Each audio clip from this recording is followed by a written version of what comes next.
Good morning students. BSc second year English medium की class है ये। आपकी 5 क्लासेस हो चुकी हैं। C6 छठी क्लास है ये। देखिए लास्ट क्लास में मैंने आपको जो टॉपिक बताया था वो था रिवर्सिबल इरिवर्सिबल प्रोसेस। उसके दोनों डिफ्रेंशिएशन भी कर दिया था उनका कि किस किस तरह से वो डिफरेंट होते हैं। आज का टॉपिक है हमारा concept of work and heat. आपको अगर याद हो तो वर्क को हम स्मॉल w से रिप्रेजेंट करते हैं, जबकि जो हीट है उसको स्मॉल q से। दोनों के दोनों क्या होते हैं? दोनों के दोनों ये पाथ फंक्शन होते हैं। जो स्टेट चेंज जो होती है, हमारी सिस्टम एक स्टेट से दूसरी स्टेट में जाता है तो जो पाथ फॉलो करता है उस पाथ पे ये दोनों के दोनों डिपेंड करते हैं। तो जब W और Q हम जानते हैं दोनों क्या है, पाथ फंक्शन है,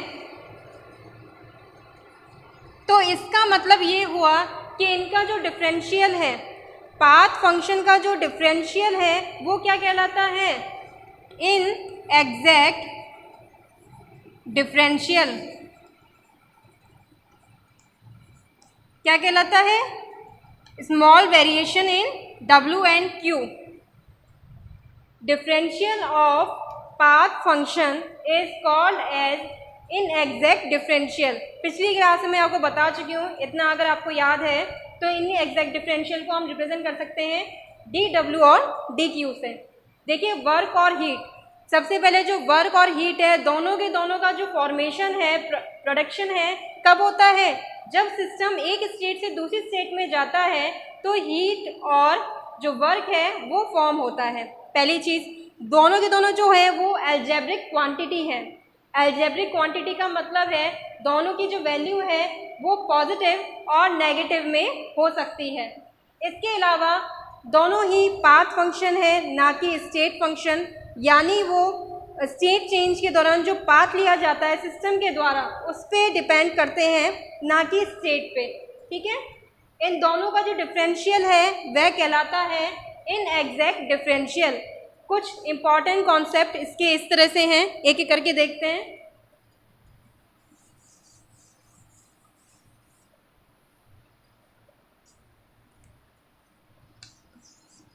both work and heat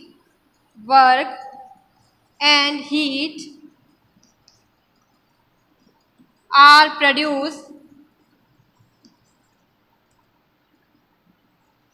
produced during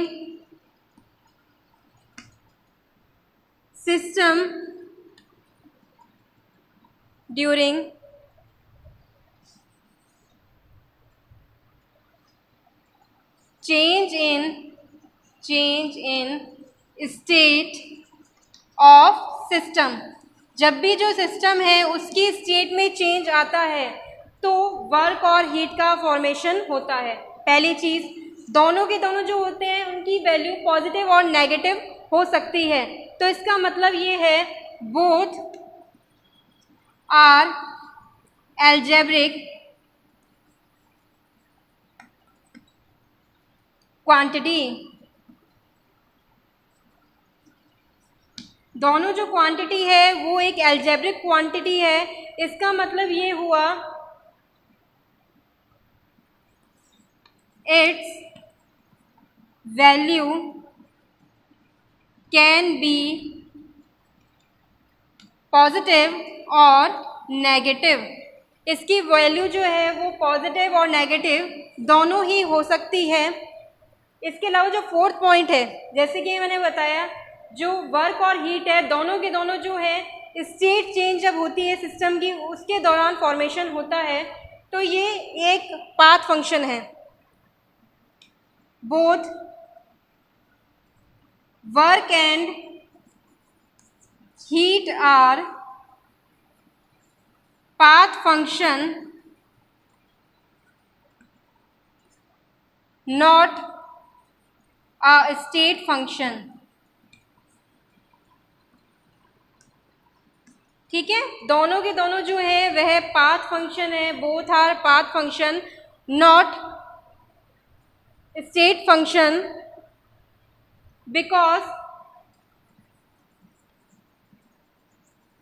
it depends upon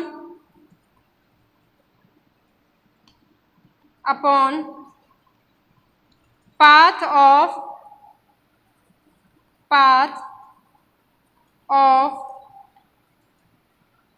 state change। ठीक है, पाथ पे डिपेंड करते हैं इस वजह से। पांचवा पॉइंट देखिए, जैसे कि मैंने बताया डी डब्ल्यू और डी क्यू क्या होते हैं, पाथ फंक्शन की डिफरेंशियल को इनएग्जैक्ट डिफरेंशियल कहा जाता है। D W and D Q are inexact differential. ठीक है, इनएग्जैक्ट डिफरेंशियल। सबसे पहले इसको नोट डाउन करें, क्या क्या इसके मेन कॉन्सेप्ट हैं वर्क और हीट के।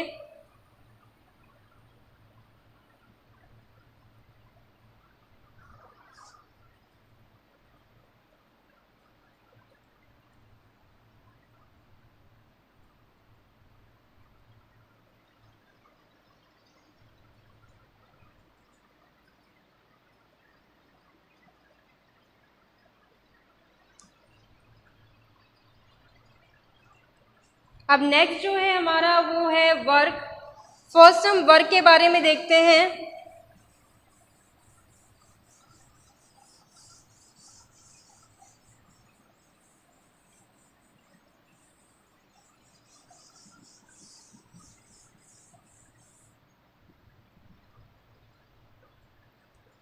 देखिए, जो सिस्टम होता है, जब भी किसी सिस्टम के स्टेट में चेंज होता है, सिस्टम एक स्टेट से दूसरी स्टेट में जाता है, तो वहाँ पर एनर्जी चेंज भी आता है, कुछ ना कुछ एनर्जी में चेंज आएगा।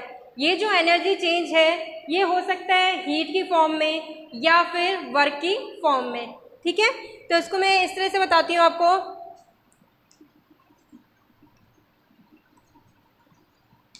State of system change energy of system, energy मतलब सिस्टम की ही नहीं, यहाँ पे सराउंडिंग की भी चेंज हो सकती है। ठीक है, energy also changes which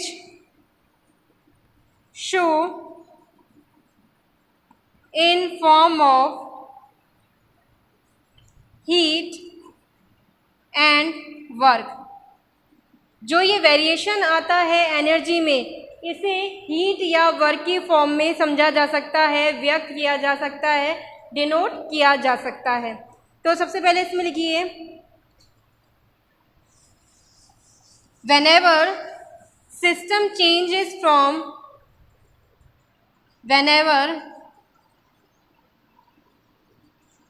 system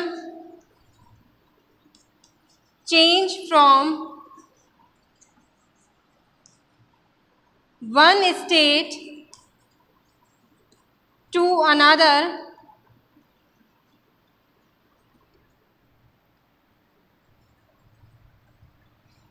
मतलब सिस्टम जो है वो एक स्टेट से दूसरी स्टेट में जा रहा है, तो इसका मतलब ये हुआ यहाँ पर then energy also changes, energy also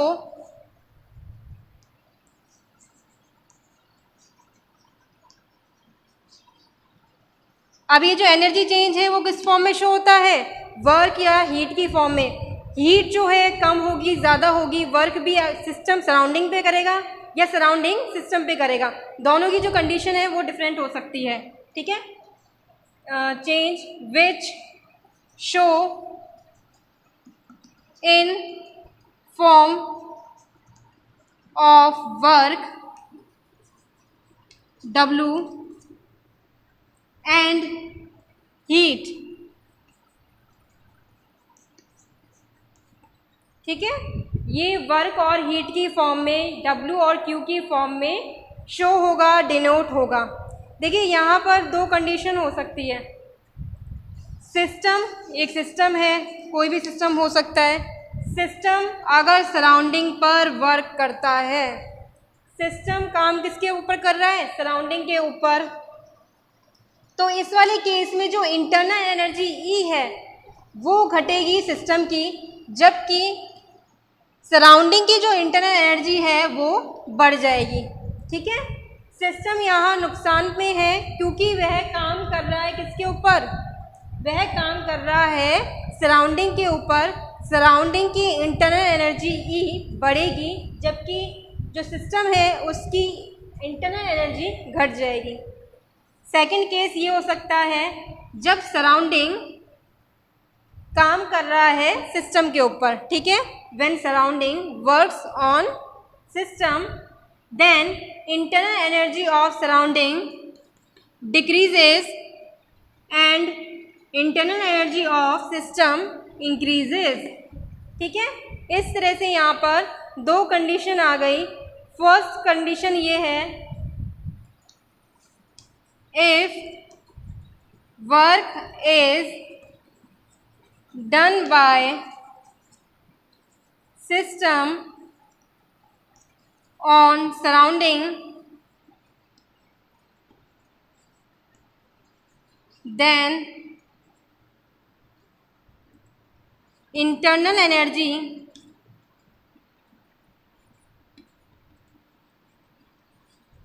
of system decreases and internal energy of surrounding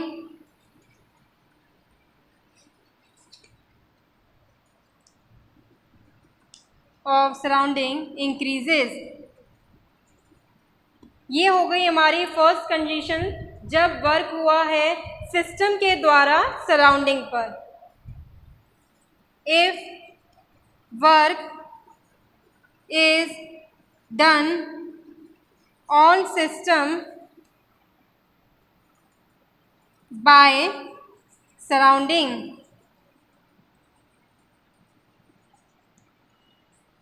इस वाले केस में सिस्टम जो है उस पर काम हो रहा है, वर्क हो रहा है किसके द्वारा? सराउंडिंग के द्वारा। Then internal energy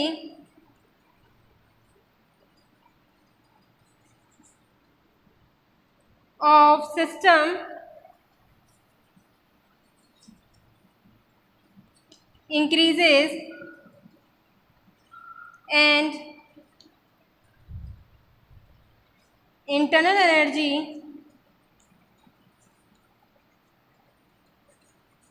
of surrounding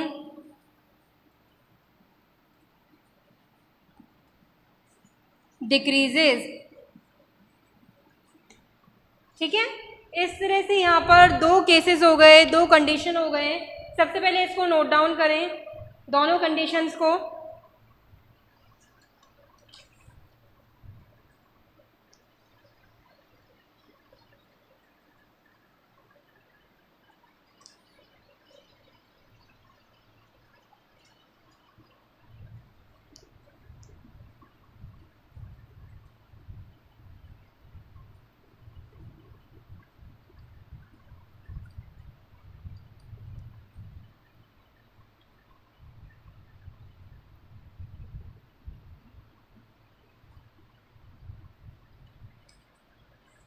ठीक है, नेक्स्ट आगे देखिए।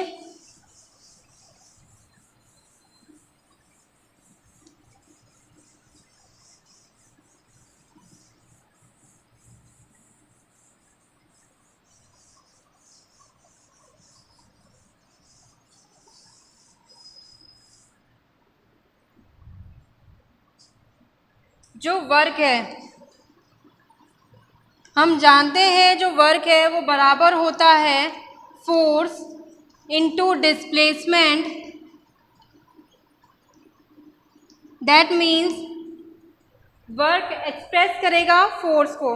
ठीक है, work is nothing but express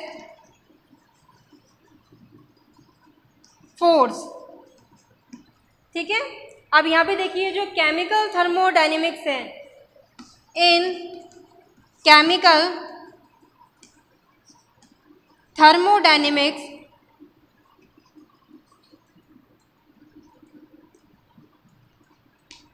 there are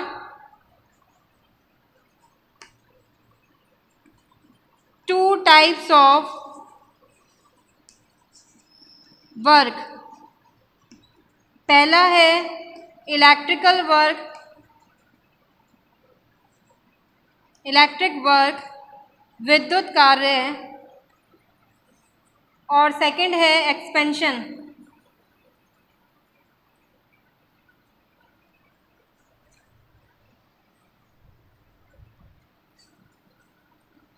expansion work. जो एक्सपेंशन वर्क है सबसे पहले हम इसी को कंसिडर करते हैं क्योंकि थर्मोडायनेमिक्स सबसे ज़्यादा इम्पॉर्टेंट होता है एक्सपेंशन वर्क। एक्सपेंशन का मतलब जैसे कि नाम से समझ में आ रहा होगा, ये एक्सपेंड करना। एक्सपेंड जब होगा जब वॉल्यूम इंक्रीज होगा। In expansion work, expansion work volume increases. ठीक है, वॉल्यूम इंक्रीज होगा। देखिए ये वाला जो वॉल्यूम इंक्रीज की बात की जा रही है, सिस्टम अगर सॉलिड है, लिक्विड है, तो जो वेरिएशन होगा, तो जो मतलब एक्सपेंशन होगा उसमें अंतर बहुत कम होगा, नेग्लिजिबल होगा। जबकि अगर सिस्टम गैसियस है तो इस वाले केस में जो वॉल्यूम एक्सपेंशन है वो मैक्सिमम होगा। तो मोस्टली हम बात करते हैं एक्सपेंशन की, जब बात आए एक्सपेंशन वर्क की बात आती है तो सिस्टम जो होगा वो गैसियस सिस्टम होगा। ठीक है, expansion work is negligible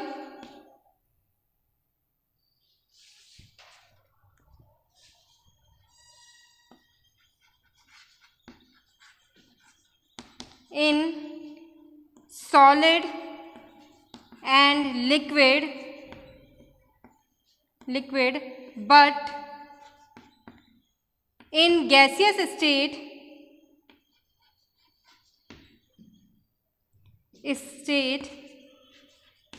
it is maximum।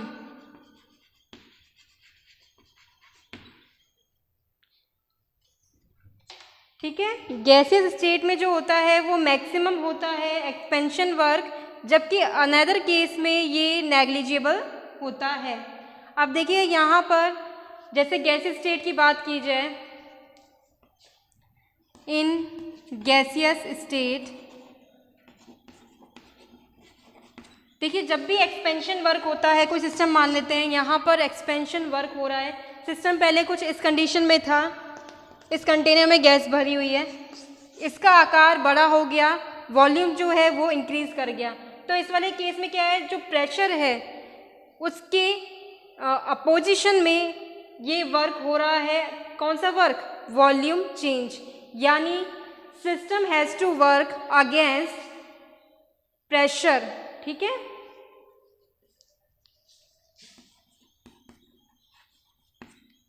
In gaseous state expansion work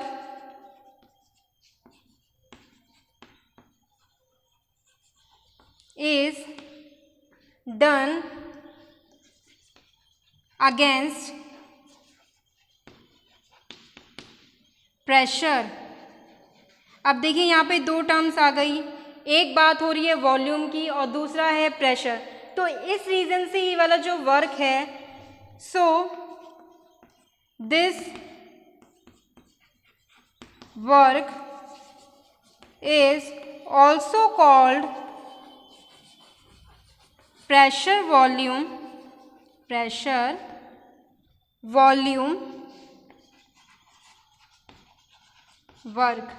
ठीक है, प्रेशर जिसके अगेंस्ट वर्क हो रहा है और वॉल्यूम जो इंक्रीज हो रहा है, तो पी वी वर्क। ठीक है। अब यहाँ पर देखिए हमने दो चीज़ें पढ़ी। सबसे पहले हमने मेन कॉन्सेप्ट पढ़ा किसका, वर्क और हीट का। सेकंड हमने वर्क के बारे में पढ़ा, वर्क क्या है और क्या क्या इसके केसेस हो सकते हैं। इसके बाद हमने जो केमिकल थर्मोडायनेमिक्स है इसमें दो प्रकार के वर्क होते हैं, एक तो होता है इलेक्ट्रिक वर्क और दूसरा होता है एक्सपेंशन वर्क। एक्सपेंशन वर्क जो है वो गैसेस स्टेट में मैक्सिमम होता है, बाकी जो केसेस हैं सॉलिड और लिक्विड वाले वो नेग्लिजिबल होते हैं, उसे नेग्लेक्ट कर दिया जाता है। ठीक है। जो अगला हमारा टॉपिक है वो होगा expansion work in gaseous state, जिसके बारे में मैं आपको नेक्स्ट क्लास में बताऊंगी। ये वाला जो वर्क है उसमें एक डेरिवेशन भी है जिसके बारे में हम नेक्स्ट क्लास में पढ़ेंगे।